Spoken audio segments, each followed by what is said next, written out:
నెల్లూరు జిల్లా కొడవలూరు పలు అభివృద్ధి కార్యక్రమాల్లో కోవూరు ఎమ్మెల్యే వేమిరెడ్డి ప్రశాంతిరెడ్డి పాల్గొన్నారు.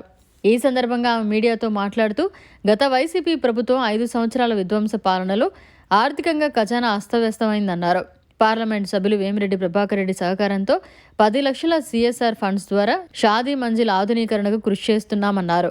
ప్రభుత్వం వచ్చిన 9 నెలల్లోనే 6,50,00,000 నిధులు కొడలూరు మండలానికి కేటాయించినట్లు తెలిపారు. గ్రామాల అభివృద్ధి కొరకు అధికారులు, ప్రజాప్రతినిధులు, స్థానిక నాయకులు సమన్వయంతో పనిచేయాలన్నారు. గత 5 సంవత్సరాల్లో గత ప్రభుత్వంలో ఏ రోజన్నా ఒక తట్ట మట్టేసి ఒక ఊర్లో కానీ, ఒక గ్రామంలో కానీ, ఒక హాంపిటేషన్లో కానీ ఎక్కడైనా ఒక రోడ్ ఓపెన్ చేయడం అనేది జరిగిందా? ఇప్పటి వరకు జరగలేదు.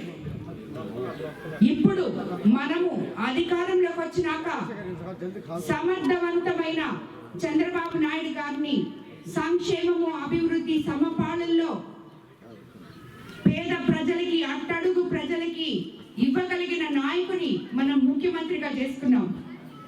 దానివల్ల 9 నెలల్లో కేవలం కొడవలూరు మండలానికి మనము 6,50,00,000 ఫండ్స్ రావడం జరిగింది.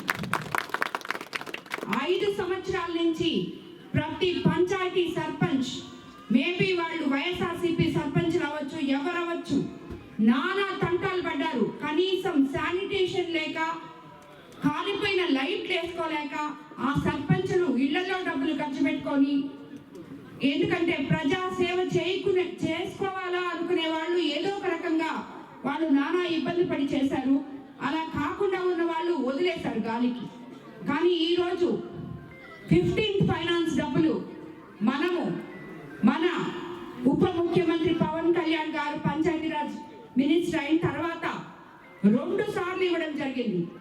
ఇక్కడ ఈ అన్ని పంచాయతీల్లో శానిటేషన్ చేసి, అదేవిధంగా వాళ్ళ స్థానిక సమస్యలు తీర్చుకొని, అన్నింటిలో కలిపి 1 కోటి రూపాయలు ఈరోజు డిపాజిట్ల రూపంలో వాళ్ళకి మిగిలి ఉన్నాయి సర్పంచ్కి. ఇది ఏ సర్పంచ్ అయినా ఒప్పుకొని తీరాల్సిందే. ఇప్పుడు ఈ ఊర్లోనే ఉంది. మనము ఒక కొత్త శకానికి తెరలేపాము. ట్రాన్స్పరెన్సీ ప్రభుత్వం ఏదైతే మనకి శాంక్షన్ చేస్తుందో, ఈరోజు ఈ ఊర్లో ఈ నాయకుడు మన శ్రీనివాస్ ఈ రోడ్లు చేశాడు. ఎంత చేసావయ్యా? 5 లక్షలు ఈ ఊరికి శాంక్షన్ అయితే, అది ఎవరో బయట వాడొచ్చి, బయట కాంట్రాక్టర్ వచ్చి వీళ్ళని మోసం చేసి ఆ డబ్బులు తినేసి తీసుకొని వెళ్ళిపోకుండా ఆ లోకల్ లీడరే ఇక్కడ వర్క్ చేసి, ఎందుకంటే అతను ఆ ఊరికి ఆ స్థానానికి సంబంధించిన వ్యక్తి కాబట్టి అతను ఆ రోడ్డు, ఇది నా రోడ్డు, నా ప్రజలున్న రోడ్డు, నేనున్న రోడ్డు అనుకునే స్థానిక నాయకులకి ఆ మనోభావంతో వర్క్ చేస్తారని చెప్పి నేను 82 పంచాయతీల్లో ఇదే విధంగా 10 లక్షలు వస్తే ఈసారి ఒక నాయకుడికి ఇస్తే రెండోసారి ఇంకో నాయకుడికి ఇస్తున్నాం. అక్కడ 3-4 నాయకులు ఉంటే అందరి నాయకులకి కూడా రొటేషన్ సిస్టంలో గవర్నమెంట్ నుంచి మనకి ఏ డబ్బులైతే వస్తున్నాయో, అయితే మనం ప్రజల బాగు కోసం చంద్రబాబు నాయుడు గారు అహర్నిశలు కష్టపడి సెంట్రల్ గవర్నమెంట్ తో, బీజేపీ దగ్గర నుంచి మనకి నిధులు తెచ్చి నానా తంటాలు పడి ప్రజల కోసం చేస్తున్నాడో, అవి అట్టడుగు బడుగు బలహీన వర్గాల ప్రజలకి చేరాలనే ఉద్దేశంతో ఏ పంచాయతీలో ఏ లీడర్ ఉన్నాడో ఆ లీడర్కి ఆ డబ్బులు ఇవ్వడం జరుగుతుంది. వాళ్ళే కాంట్రాక్ట్ చేసుకోవడం జరుగుతుంది. వాళ్ళే వాళ్ళ ఊరిని బాగుపరచుకోవడం జరుగుతుంది. కాబట్టి నియోజకవర్గంలో ఎక్కడా లేని విధంగా నాయకులే కాంట్రాక్టర్లు అయ్యి, వాళ్ళ ఊరిని, వాళ్ళ పంచాయతీకి వాళ్ళే లీడర్లు అయ్యి వాళ్ళు దాన్ని బాగు చేసుకునే అవకాశం మనం ఇచ్చాము. అదే విధంగా నేను ఆ లీడర్లకు కూడా చెప్తున్నాను, ఇది మీ ఊరు, మీకు మీ ఊరికి ప్రభుత్వం నుంచి వచ్చిన డబ్బులు 1 రూపాయి బయట వాళ్ళకి పోకుండా మీకే అందే విధంగా నేను ప్లాన్ చేశాను. అంటే మీకు రోడ్ వేసుకొని మీ బాగోగులు మీరే చూసుకోవాలి అని చెప్పి మీకు అందరికి కూడా నేను చెప్తున్నాను. దీనికి మీరందరూ కూడా కట్టుబడి పనిచేయాలని. ఎందుకంటే మీరైతే ఈ రోజు వేసిన రోడ్డు 10 రోజులు పోతే వాళ్ళు అడుగుతారు అనే భయం ఉంటుంది మీకు జనాల్లో. బయట వాడు వచ్చి వేసిపోతే వాడు ఎవరో వేస్తున్నాడు, నిమిషానికి పగిలిపోతుంది. ఇప్పుడే నేను వచ్చే దారిలో ఒక ఆరోగ్య కేంద్రం చూడడం జరిగింది. ఒక కాంట్రాక్ట్ అది ఇచ్చారు. గత ప్రభుత్వం మీ అందరికీ తెలుసు కదా, ఉన్నది ఒక 2-3 కాంట్రాక్టులు. డబ్బులు ఉన్నా లేకపోయినా వాళ్ళే చేసేవాళ్ళు. ఎంతో మంది ఆ వచ్చిన అరాకుర సెంట్రల్ గవర్నమెంట్ నుంచి హౌసింగ్ స్కీమ్ లో వాటిల్లో వచ్చిన డబ్బులు కూడా కాంట్రాక్టులు డ్రా చేసుకొని వెళ్ళిపోయి ఉన్నారు. వాళ్ళని గత 9 నెలలుగా ఎత్తుతున్నా నేను, ఎక్కడున్నారా వదిలేసిపోయిన కాంట్రాక్టర్లు అని చెప్పి వాళ్ళు ఇప్పుడు దొరకట్లేదు.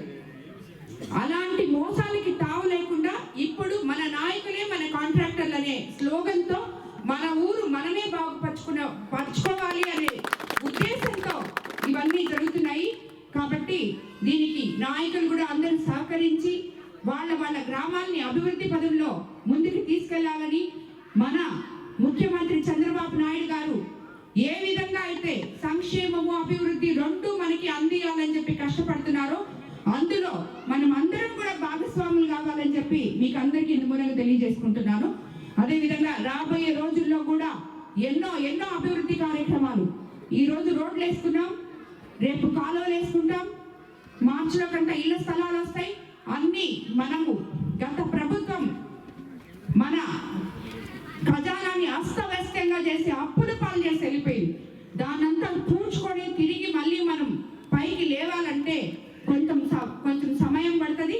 ఆ సమయానికి మనం అందరం కూడా చంద్రబాబు నాయుడు గారికి 74 ఏళ్ల వయసులో ఆయన మీ అందరి కోసం పడుతున్న పాటలు చూసి మనం ఆయనతో కలిసి నడవాలి, ఓర్పుగా ఉండాలని మీ అందరికీ ఇందు మూలంగా తెలియజేసుకుంటున్నాము. అదేవిధంగా ఈ రోజు నేను ఒక షాదీ మంజల్ని అది 30 సంవత్సరాల నుంచి పాడుపడిపోయింది, దాన్ని ఎవరు పట్టించుకోలేదని చెప్పి స్థానిక మైనారిటీ నాయకులు నాకు తెలియజేయడం జరిగింది. ఈ రోజు బీపీఆర్ సిఎస్ఆర్ ఫండ్స్ తరఫున దానికి ఒక 10 లక్షలు గ్రాంట్ చేయడం జరిగింది. అదేవిధంగా అగ్రికల్చర్ ఆఫీస్ కి ఒక 5 లక్షలు కూడా గ్రాంట్ చేశాము. ఆ ఆఫీస్ కూడా వాళ్ళకి పనికిరాని స్టేజ్ లో ఉంది. వాళ్ళు పక్కన ఉన్న ఆఫీస్ లో ఒక టేబుల్ వేసుకొని కూర్చుంటారు. అగ్రికల్చర్ డెల్టా ఏరియా అయిన మన కోవూరు నియోజకవర్గంలో అగ్రికల్చర్ ఆఫీస్ అనేది మనకి అత్యంత అవసరమైనది. ఆ ఆఫీసే ఎన్నో సంవత్సరాల నుంచి పాడుపడిపోయింది. కాబట్టి దానికి కూడా ఒక 5 లక్షలు మంజూరు చేయడం జరిగింది. ఇదే విధంగా ఇప్పుడే నేను హాస్పిటల్ చూశాను. హాస్పిటల్లో అక్కడ ఉన్న వాళ్ళందరూ స్టాఫ్ నర్సులు ఉన్నారు, కనీసం టాయిలెట్స్ వసతి లేదు. అదే విధంగా వాళ్ళకి ఒకటిని కాదు, అసలు హాస్పిటల్ బాగలేదు. రాబోయే రోజుల్లో ఏదైనా ఎంపీ లాట్స్ లో కానీ ఏదో ఒక ఫండ్స్ లో ఆ హాస్పిటల్ కూడా బాగు చేపిస్తానని ఈ గ్రామస్తులకి అందరికీ మరోసారి నేను మాటిస్తున్నాను.